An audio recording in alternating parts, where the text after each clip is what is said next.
Okay, I wanted to do a basic user-defined data type in Studio 5000 or RS Logix 5000.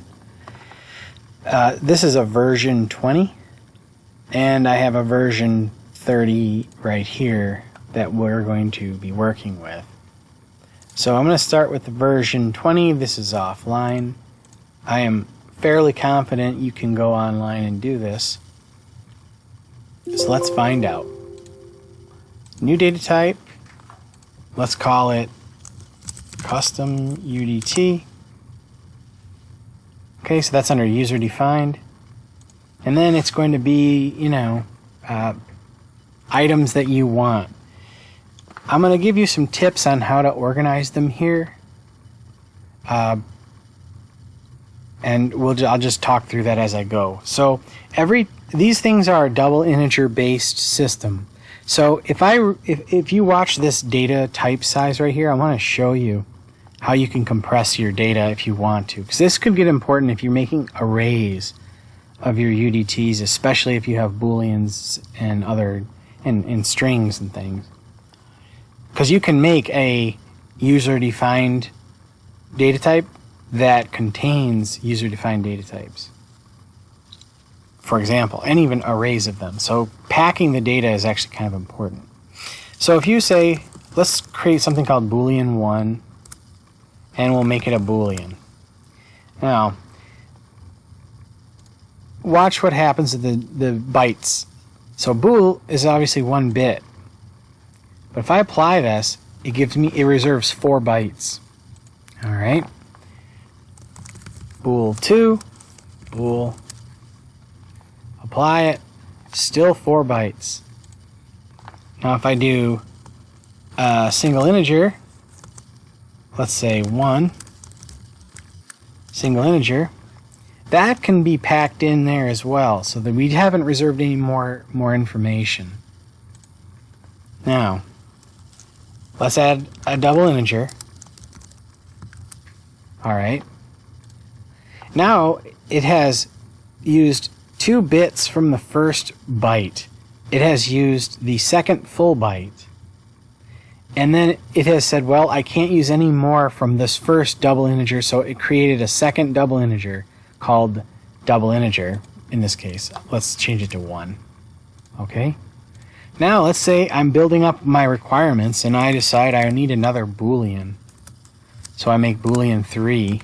Well, you probably can guess what's going to happen. It's going to reserve an entire additional double integer. I went from 8 to 12 bytes because of this. Now, check this out.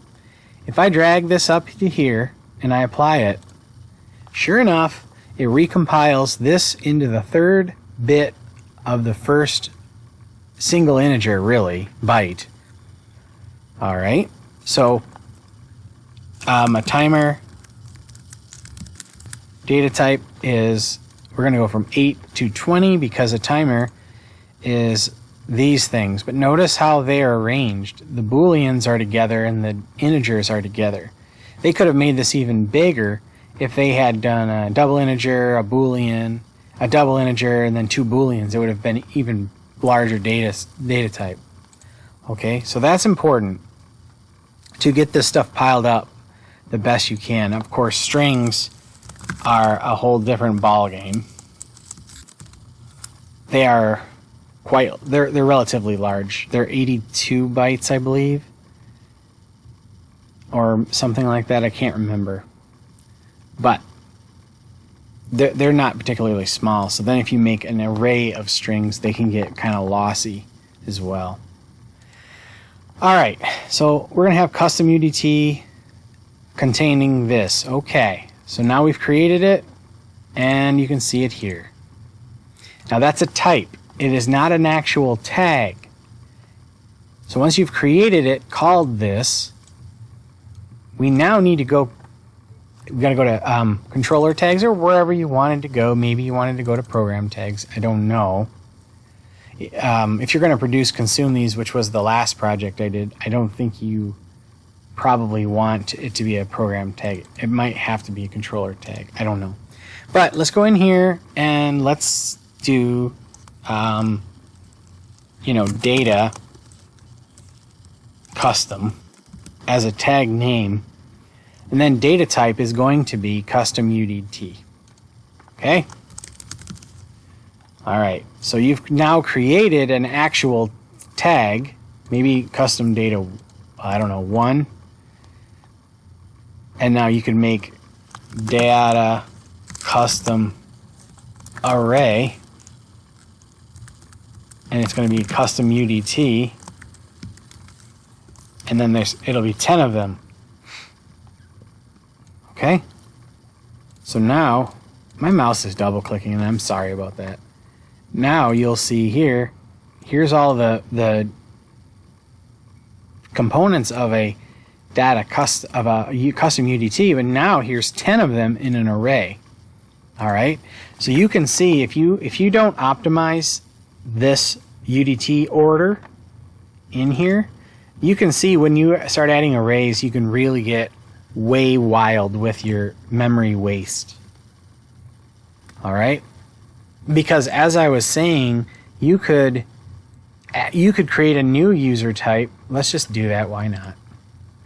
That's super custom UDT name, and it has, I don't know, timers, and it's 100 timers in this type. That's going to be a pretty good size. And then it could contain custom UDTs, and it could contain, I don't know, 50 of those. Okay? Apply that. And look at the size of this thing. Now, let's go back to custom UDT and mess it up. Now, we're online, so I really can't. But if I were to mess this up and out of order it, you would see this number get significantly larger.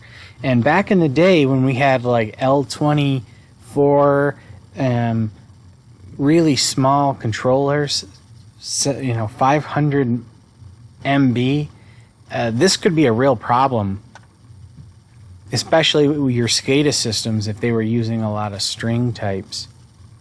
So these user-defined types. Now, let's say you want these in the other machine. You're creating something here. The easiest way to do it, you can just export data type. Okay, it's going to open up your browser if it doesn't crash. So there, export type. It took a little bit. Export, and then you can export your super custom one. It'll save as an L5X file. Include all referenced add-on instructions and user-defined types.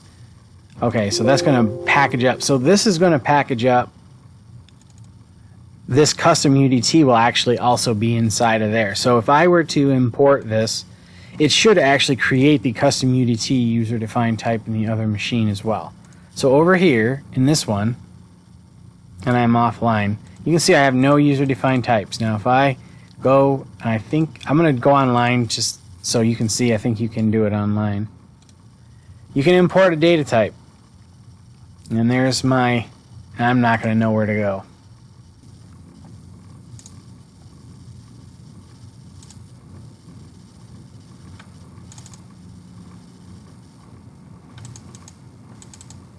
Alright, so if I were to pull it in from super custom UDT, if I were to pull that in, it's going to come up and say, what do you want to do? Create it. References will be imported as configured. Alright, if I go to data types, you're going to notice that it actually has a data type inside of it called custom UDT, and the operation will be to create that. And you could modify the name if you wanted to. But if you're trying to make things identical, maybe you don't want to touch that. Alright. And you'll see it's still a 6600. So let's hit OK. Let's let it in here. Now, you saw that the super custom did create the custom and didn't create any tags. So we may have to create one. We're going to have to create a tag custom. And we'll make it a super custom UDT. type. Alright? Which was going to include 50 of the custom UDT and 100 timers. Okay? That's how it works.